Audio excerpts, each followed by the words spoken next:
Hello friends, welcome to slice to spice. మీరందరు బాగున్నారు అనుకుంటున్నా.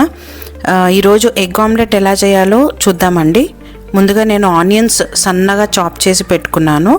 ఒక బౌల్లో వాటర్ తీసుకొని దాంట్లో సాల్ట్ వేసి కొత్తిమీర కడిగానండి. ఎందుకంటే ఆ కొత్తిమీరలో ఉన్న మట్టి కానీ లేకపోతే పురుగులు పెట్టిన గుడ్లు కానీ పురుగులు కానీ ఉంటే దాంట్లో నుండి వెళ్ళిపోతుందండి. మళ్ళీ ఫ్రెష్ వాటర్లో కలుపుకున్నాను.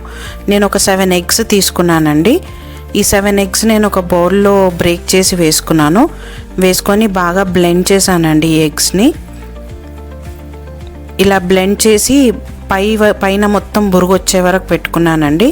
తర్వాత నేను చాప్ చేసుకున్న ఆనియన్స్ వేసుకున్నాను. కడిగి పెట్టుకున్న కొత్తిమీర కూడా నేను సన్నగా చాప్ చేసుకొని దాన్ని కూడా వేసుకున్నాను దాంట్లో. నేను ఇక్కడ గ్రీన్ చిల్లీస్ చాప్ చేసి వేయట్లేదండి, ఎందుకంటే గ్రీన్ చిల్లీస్ మేము ఎక్కువ ఆమ్లెట్లో వాడము. మీరు కావాలంటే మీరు వేసుకోవచ్చు. నేను ఇక్కడ రెడ్ చిల్లీ పౌడర్ వేసుకున్నాను 1/4 స్పూన్. ఇంకా ఇది బాగా బ్లెండ్ చేసుకున్నానండి.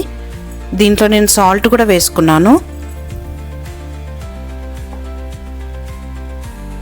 సాల్ట్ కూడా వేసుకొని బాగా బ్లెండ్ చేసుకున్నానండి. దీన్ని ఇలా బురుగు వచ్చే వరకు బ్లెండ్ చేసుకొని ఒక తవాలో నేను 1.5 స్పూన్ ఆయిల్ వేసుకున్నానండి. వేసుకొని ఈ ఎగ్ మసాలా ఏదైతే నేను కలిపి పెట్టుకున్నానో అది 3 to 4 స్పూన్స్ వేసుకున్నాను దాని తవ్వ పైన. వేసుకొని మనం దోశ ఎలా చేస్తామండి అట్లా రౌండ్గా నేను దాన్ని సెట్ చేసేసుకున్నాను. ఎగ్ని రౌండ్ షేప్లో. ఆనియన్స్ కొత్తిమీర అన్నీ ఈవెన్గా మొత్తంగా రావాలి అని నేను స్పూన్తో సెట్ చేసుకున్నాను. ఇలా హాఫ్ కుక్ అయిన తర్వాత దాన్ని ఇలా ఫోల్డ్ చేసుకోవాలండి. ఆ ఎగ్ ఆమ్లెట్ని 3-4 ఫోల్డింగ్స్లో అది ఫోల్డ్ అయిపోతుంది.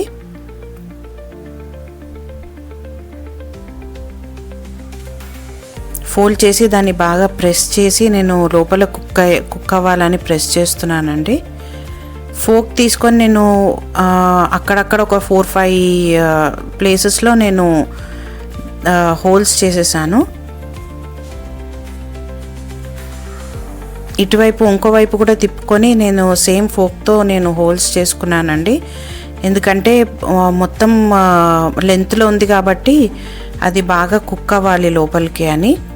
నార్మల్గా అయితే ఎగ్ తొందరగా కుక్ అయిపోతుంది, అయినా కానీ మంచి కుక్ అవ్వాలని నేను అలా ఫోక్తో నేను హోల్స్ చేశాను.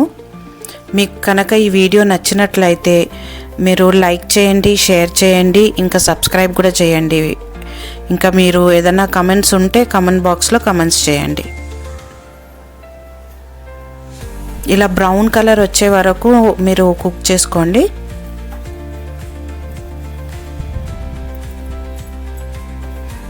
దాన్ని కొంచెం ప్రెస్ చేస్తూ నేను కుక్ చేశానండి. మంచిగా బ్రౌన్ కలర్ అయ్యే వరకు మీడియం ఫ్లేమ్లో పెట్టానండి. Thank you. Happy cooking.